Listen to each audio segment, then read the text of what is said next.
vinyava nyakata mile tarasia fifia fi wo na ba masupo no ga dereji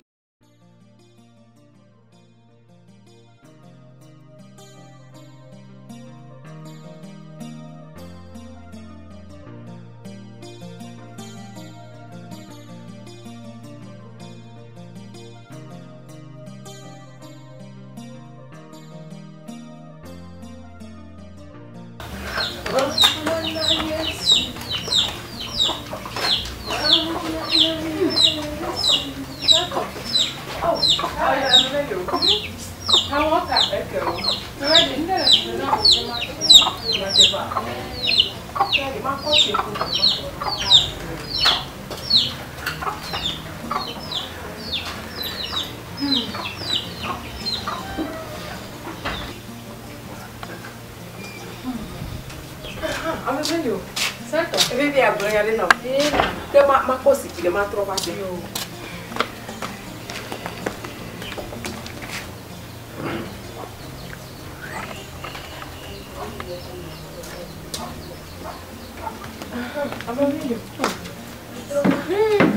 Certo. Nde kwele fude na me mejibe ma de jina. Me ne me danu fo ite pe fudanu fo. And Mama got dream by my settle. Then you be la fema. Oh, where there? You know. Yes, darling. I'm a man. The Benet Bonfia, Befuhina Dojo, Kaka Drano, Piqua, and no other Maga Julia. Settle. Nimele Dololo. Nade Kemel and you won't. The Benet Kemel and you folk. Name a Bobline Dojo Dano for Pitica. And Mama drew by my drula, settle. Eh? I'm a man. Tono. I'm only Maji. No ada, and I in the quadra. Men feel any war, settle. And Yakaway. And I believe we are going to me, Yana Kababri. Now we know that one who are people holy. Only Brahman. My deputy was for it. Oh, look at Clara for the name. Eh? Look at Clara for the name, Fifia. You let come to do. No can't get a John and Yama, but they are your made a cane some. I look at the Kenya. Eh? If you come and not the Rudy, that women go put you are never back. Woman, dark way. Eh? Look, I let Jojo. They live Pena, your Cataka Jonqua. Tamyom, your men, Yanaka me menace some more. Eh? Settle. A dark way. Eh? You live the Pena. Eh?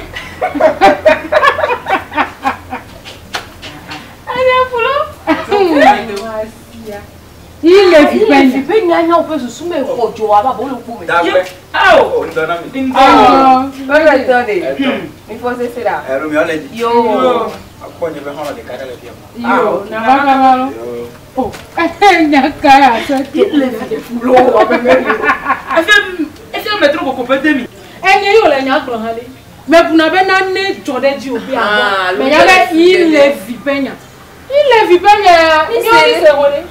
Misego, Yamio, me do have a young Mark. You live Mapena, meaning the venue. Are you? Maho. At your marker and you said to go on your block. You probably marry a little bowl. You live in Pena, Mamma. That never wear her, give me over go, Mamma. Can you live about I tell Mohammedan, I know you live in a mother down and I don't go. Food did not make you. Can you have a let Jojo let you? Oh.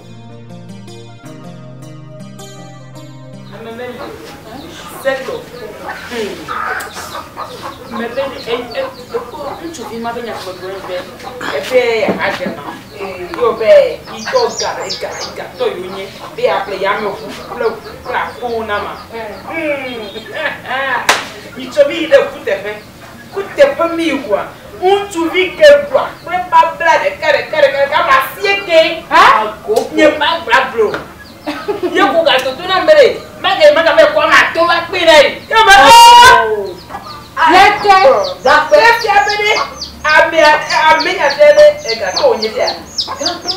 Elle est pour le tu gères pas. Ah ouais, comment tu n'es quoi? Donc femme, mais Oh. Amen. Ega bofo. Quelle nuit de dogo la paix amen. Mais ega no ha mu fa do le fi ava. Ega bofo. Mais comment tu n'es donc il y a 4 mila. Bon gane ni aju pro la kankan. Nu ga nya wa mi le ye gbogbo gane me. Ento na na wo no balashi. Bon gane. Amen no. Yo le yo ko kwa. Ẹ bẹ ta ko wa se ke o. Enya ko me gbo no ba hanu no me no ye ya. Amare go yo be ta. Ago ma chukwa ma kwele ke ole nya judea. Iya ju pro la no ye ni. Me ka nya du pro la no fi ke we nya le gbo. Aha, eya. Na na no bi ma. Ne ba. Oh. Yeah, afọ ezo. Kwa.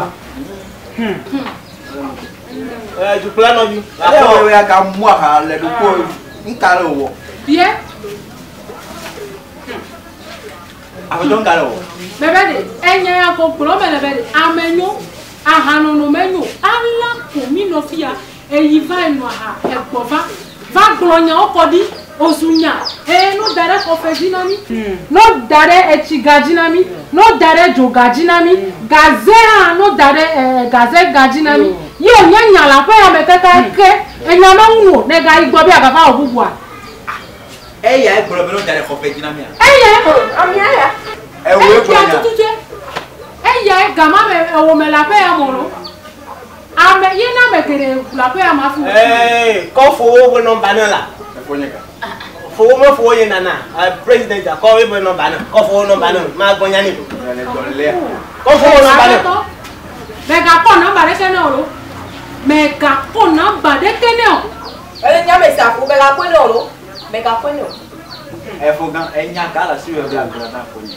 Ko nwan ko fo number na ndo ma jije na nko. Ko number na. Wonderful. Business e bia discuss clear. O le business nya e ama ko na.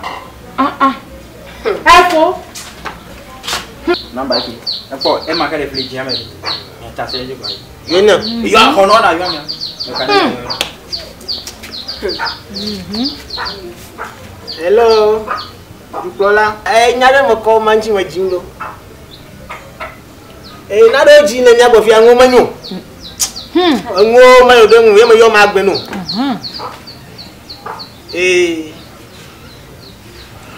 Oh. Ile vi abanya. Oh, ike no gbe pass nga ko barabara ko ma mo lo fi a. Amro yo ma tego. Amro be yo mo yan le ko. Wale ni klo ni la me ya be na jo ma bi no. Ga pele che yen be gama no ne be 1.7 or 1.5% nka ogolo. Ma sugbon. We ne mi 3%.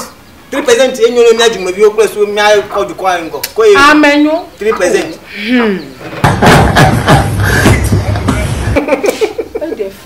Adi ko kuno walo. O nko ko ma like. Aha. Amono le enya ga trick ni be amono le mia fa ma ha.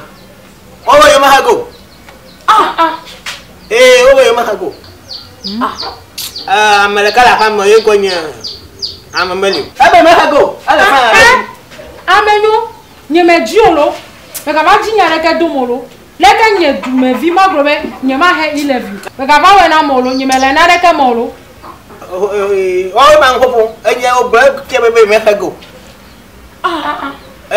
De ka la ya pa mo ya be seto. To me ganyo le kele go. Amenyo gomere me ka ba jinya la wole ke nye du me vi wo te ma no du ko me ko ma gbe ma he 11. Seto ave ngeye pe sima. Ani. Ani. Anga sima. Agbero no ka weke. America le nya fun ya be dape. Hello president. Show boy. Dape ma nga go a. Ile bi ha go a. Ebe gbina mo na no bu obo fonu. Ta mo ka ta yi bi no dogo ko obo fonu. Na me se dogo abu fonu. Na me se kwa. Ka to bu obo fonu le ju am. Na gbere nya mi to ya mo bu to nya. Amenyo. Amebelio. Dukolo la ile lu bona. Amebelio. C'est toi. Et me jolo. N'y me les filles en ogede. Ne police de que ne va comme les filles olo. N'y me jolo. Ai chichi. N'y me jolo. Ai chichi. N'y me allez. Il est tout moko grand avo. Hello, president. Elefma. Aha, Mahama. Mahama avait des gars de chère. Les bons moments maniment le nyong de nya fia adi katan. Quelqu'un once il y a ma gala compte menu. Judas comme va venir à trompe. Tout le monde gonya avo. Agbekaji ni akon ele. De gars ya no gbeno ari awon kunu nto. Ba umia. Ah? Et à withdraw les bons moments mon katan. Et là ma comment les mala o mo ka ordre account am. Et ma gbo. Et me la le kata yo kofi basé. A duti ya do duti pare do memi. Ta nyama dere wa 3.3%. Oh nyani to ani mo ba man exam nyama la shi. Ta nyani mo le mo re. Ah wa di na mo de gere nyanyo. Ayo. Ta no vi e ko no ba na. Oh, Jobango Bay, ta Waga. Yo, take care. Bye bye. Bye bye. Ellen Yagali Hamayo. Hey, yo, show boy. And Yako ever now. What for you? You get for me. You can go. You can go. Nicola Ganka head. The guy came out by 3.0%. I go. Mi o ju kono yin ko mi le fi aga yan mi kaga Wale ba mi pe kale no marqué e ko mi ake e wo fifia e pere e bi me kata mi le nyame mi ko ba kale nyame mi ni ba dure e kata mi le nyame amenyo ko ma te gbon ko be abazu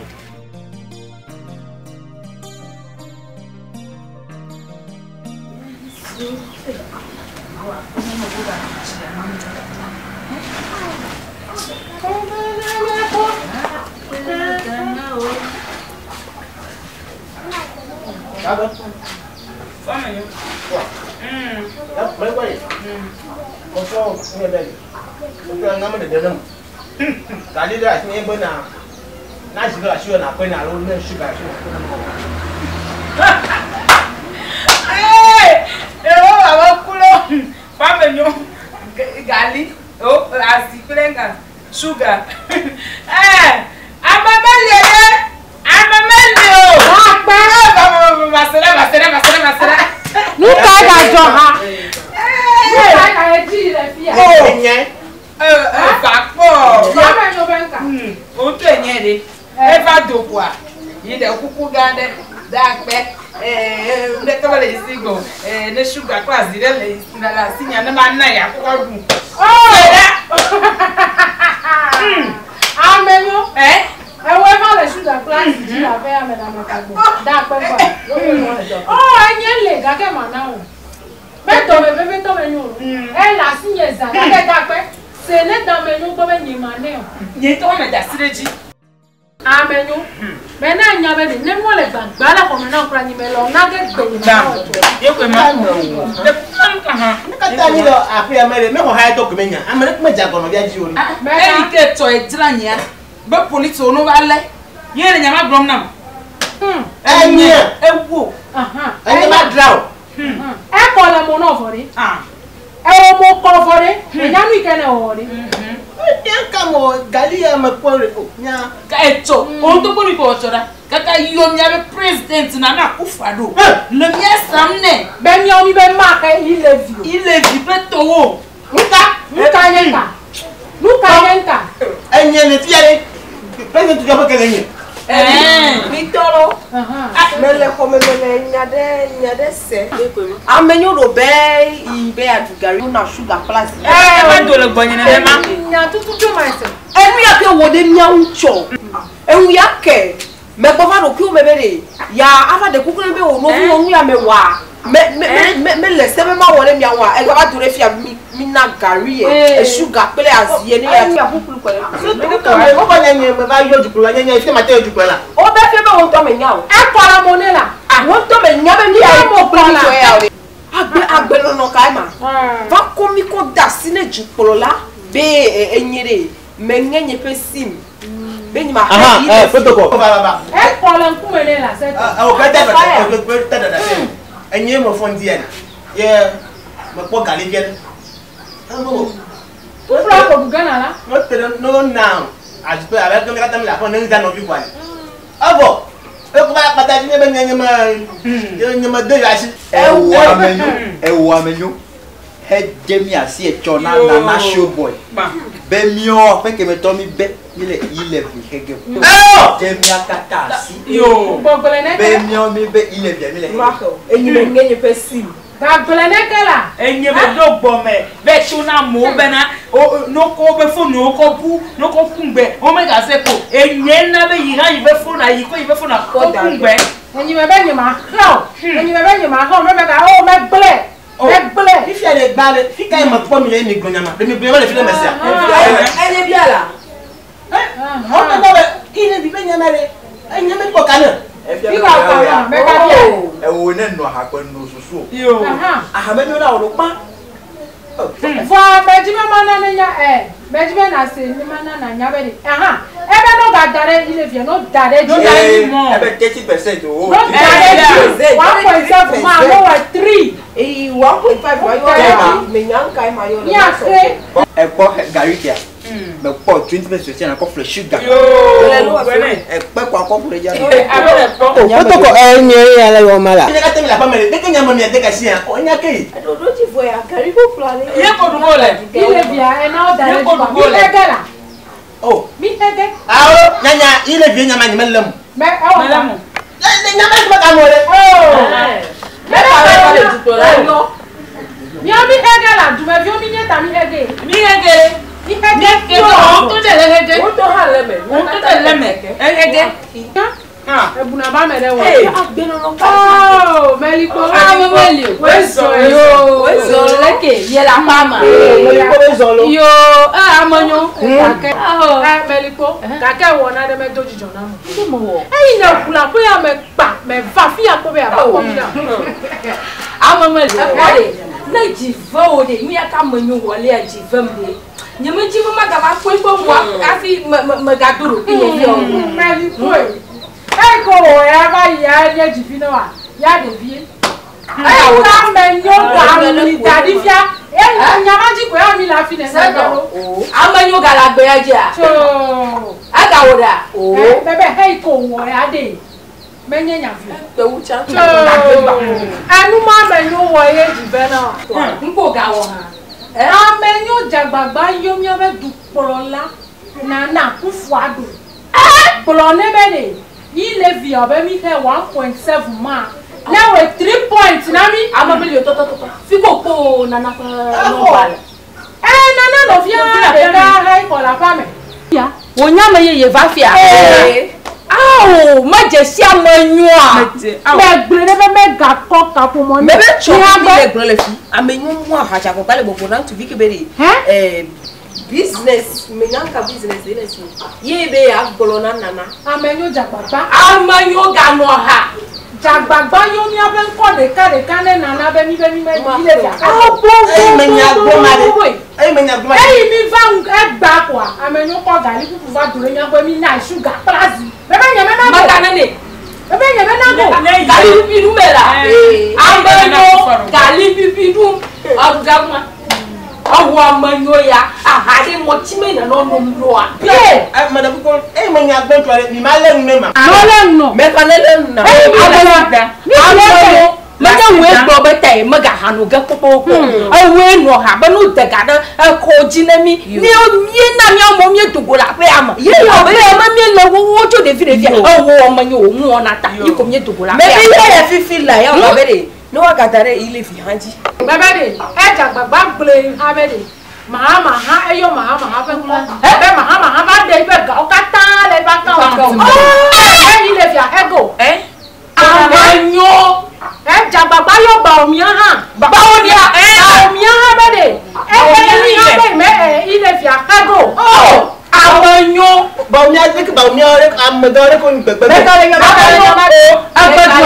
bia abe na nya ma bia mi amonyo gbaduare ile o de ka ba gbele na we ile fi nya ka fa mi ba lu sa lu ka ye ka ba lu ka won ka o le daga le ti la bele ya go nu dale ko ka ta me sugbo kura o ma ko o me sugbo ta abe na tele di e be na tro de ti sugbo meton abe na ye 3% ile fi nya fa nya ka ta mi le ta la sia fi fi wo na ba ma sugbo no ga de reji amonyo ko la ta ka ga oh mi ka ta balaka mo ele me lo mi ka mi ka lo ni ka ni ke tu na sinyi ne ya wo mo ha te ko fun yo juklola bolonya ma ne be de dade ile viadia ya wa na ga we na ga yue na wa nya be de ne wa didi ile via na mi tututu ja gbagba na ko na bo ye ma tututu o amonyo no vinyo ni ga bi ja ko na fe mi o lo fifia mi kele fe vide fia ko yen be de amenyo wo yo president abene dade jikwa ne jagba aga da for ma pepe wa yue le wa dile dinami ya fine mi afi la ba fifia ha kole ye ma mi gbele ha kole fa mu na ma nya ma ka ka mo mi ha ga amesia na ile yo do mi kwata mi ga lo mi awa manjo ya ajagbagba fi ka to na nya bo mo ha ma gbare ni ma blama sudu te gbogbo ma jere ni ma treng me ma ya nya la ko ni de nya me da na police o ba nya me la ba mo e nya ma yo ni nya se ma aja ni mo to tu ka yo to la police o wa go nya ko ge ya ha ko e ka Don't quit it.